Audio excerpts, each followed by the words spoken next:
Muy bien, pues ya después de haber hecho nuestras modificaciones con nuestro software Salomé, es decir, haber mejorado nuestra malla, eh, pues hice un estudio para determinar la curva de potencia de nuestra bomba y evalué diferentes valores de RPM. Evalué para 1000, 2000, 3000, 4000, 5000 y 6000 RPM.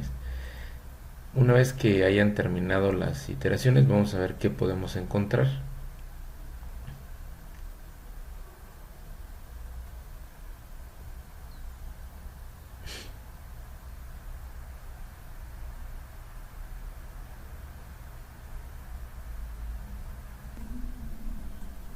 Bien, pues vamos a encontrar algo como esto y vamos a poder empezar a visualizar algunas cosas. Por ejemplo, podemos hacer un,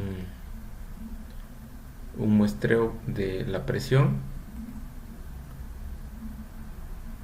a través de todos los dominios.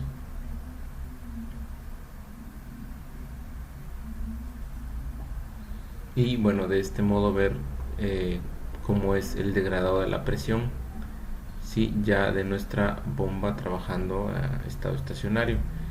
También lo podemos hacer para la velocidad, que son dos datos muy relevantes.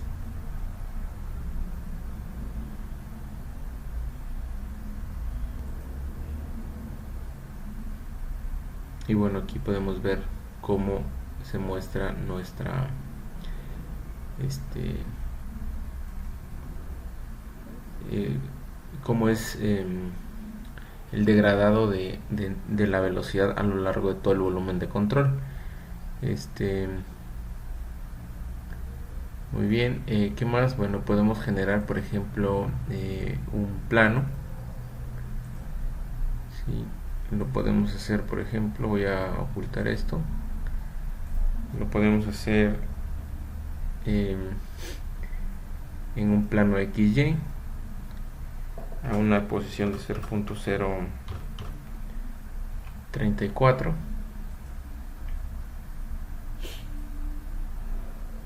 Y esto nos va a permitir, por ejemplo, visualizar un diagrama de contorno. Le vamos a pedir que lo haga sobre el plano 1 y podemos analizar, por ejemplo, las presiones, el campo de presiones en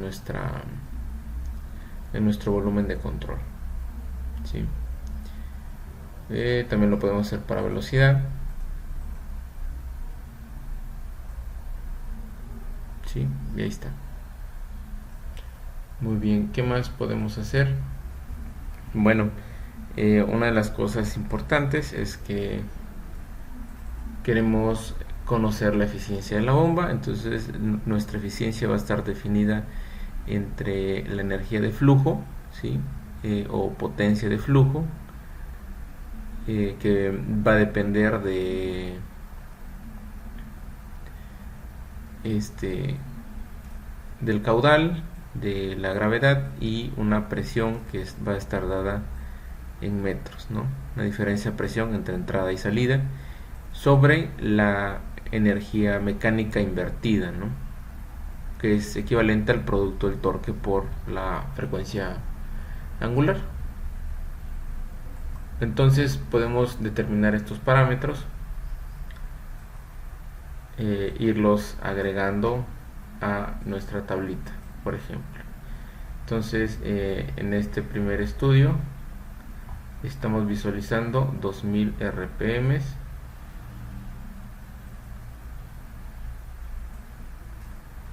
Así que voy a poner aquí 1000,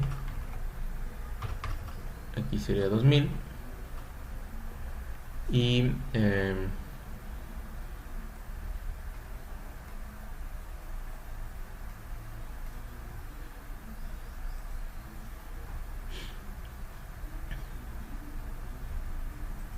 vamos a extraer lo que sería nuestra potencia. Vamos a generar una gráfica y en este caso vamos a seleccionar un monitor. ¿Sí? Para X vamos a definir como el tiempo acumulado, las iteraciones, y para el eje Y vamos a pedirle que nos grafique nuestro monitor. Vamos a darle a aplicar y aquí podemos ver nuestro monitor. Vamos a definir el rango para poder visualizar mejor los datos. Como pueden ver, nuestra solución en algún momento tomó un comportamiento estacionario, como el que podemos ver acá.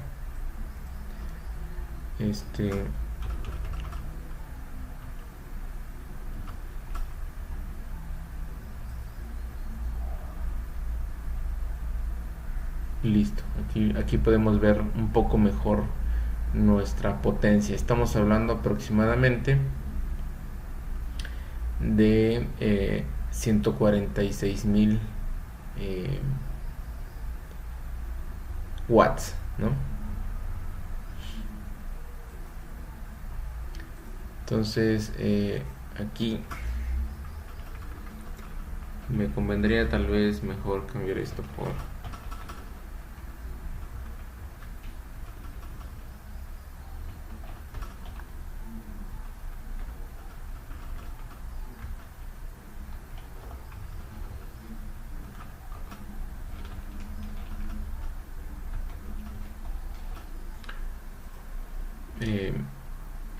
en términos de potencia, ¿no? Porque es como va a estar funcionando. Entonces aquí estaríamos hablando aproximadamente en promedio de 146.000 watts.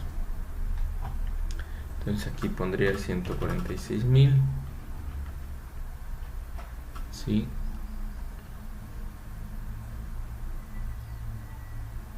Más o menos.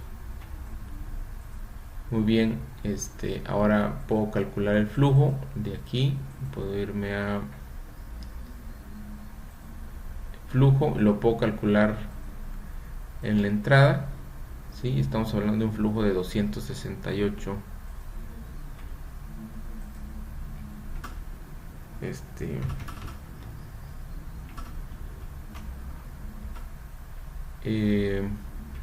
kilogramos sobre segundo, ¿no?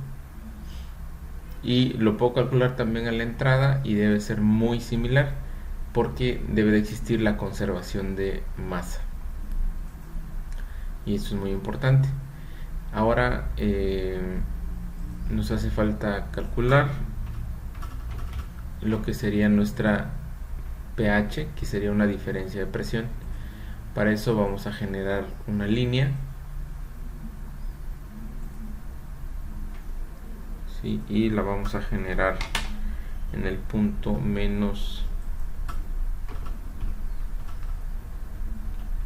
0.1, 0.1 aquí,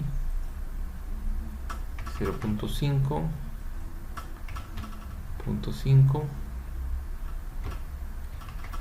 0.03 y 0.03. Vamos a pedirle que sean 100 valores. Entonces más o menos por aquí se está generando nuestra línea y ahora vamos a generar un gráfico.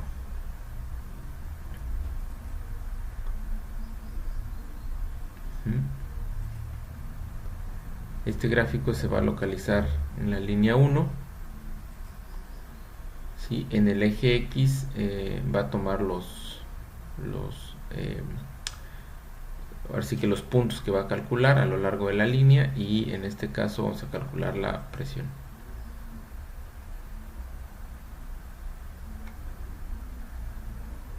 Listo, entonces aquí tenemos nuestra presión de salida. Tiene este comportamiento que, como pueden ver, no es totalmente constante.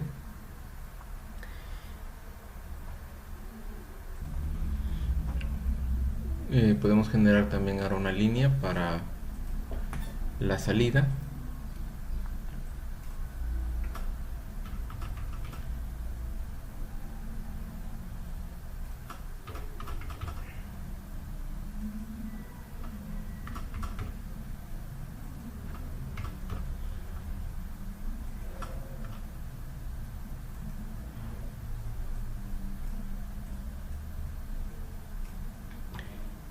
Y bueno, también podemos hacer un gráfico para ver cómo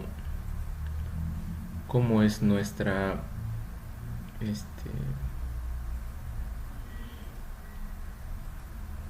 presión a la salida.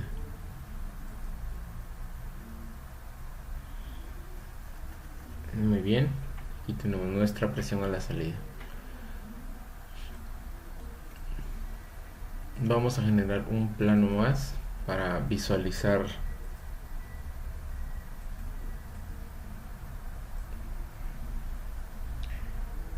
vamos a generarlo con respecto al plano ZX a una altura de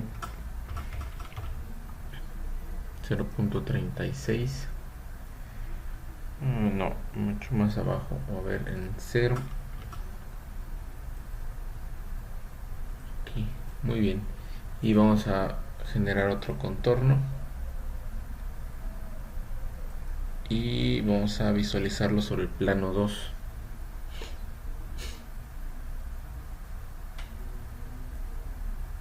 Muy bien, entonces como pueden ver, pues aquí hay una presión negativa y un efecto de succión, y por otro lado aquí hay una presión positiva, ¿no? Que es lo que está haciendo nuestro impulsor, ¿sí?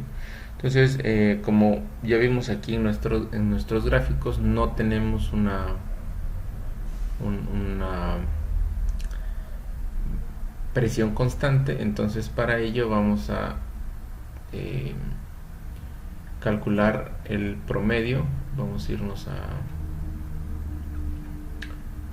a promedio, le vamos a pedir que lo haga sobre la entrada y vamos a escoger pues la presión, ¿no?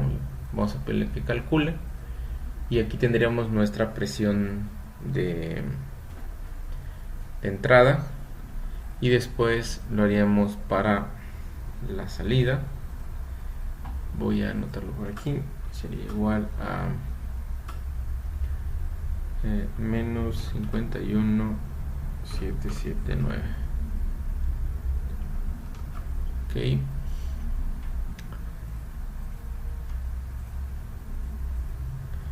para nuestra salida sería de casi una atmósfera, ¿no? Muy bien. Muy bien, ya aquí les muestro el cálculo de la presión de salida menos la presión de entrada, y multiplicando por este factor que nos convierte los pascales a metros de columna de agua, de tal manera que esto nos quede en metros, ¿no? Entonces tendríamos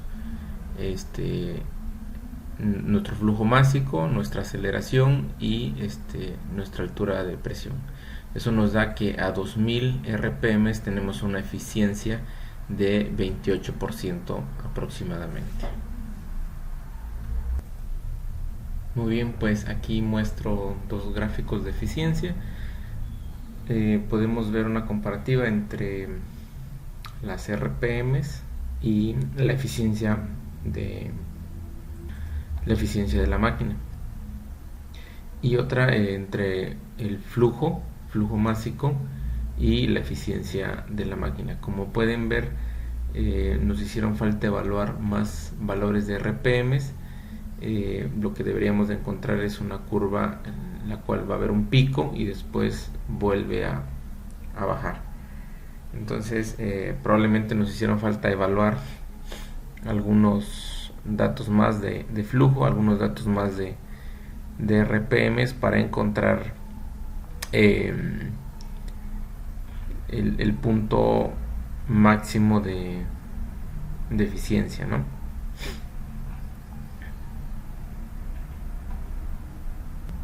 Y con ello pues establecer un margen de trabajo para la bomba, ¿no? Un margen de carga, un margen de RPMs. Tal vez un gráfico característico lo podemos ver aquí, donde tenemos el flujo y tenemos eficiencia. Entonces deberíamos de ver un gráfico más o menos en este estilo, ¿sí? Donde hay un punto máximo de eficiencia Eh, y bueno, con ello se pueden establecer ciertos márgenes de trabajo en los cuales la máquina va pues trabajar de la manera más óptima, ¿no? Y bueno, pues eso es todo. Habría que hacer más evaluaciones respecto a nuestro estudio de la bomba: 6000, 7000, 8000, 9000. Tal vez después de los 10.000 no sería conveniente usar la máquina por efectos de pérdidas por fricción, que de hecho no se están teniendo en cuenta aquí estas pérdidas por fricción y pérdidas por vibraciones mecánicas también.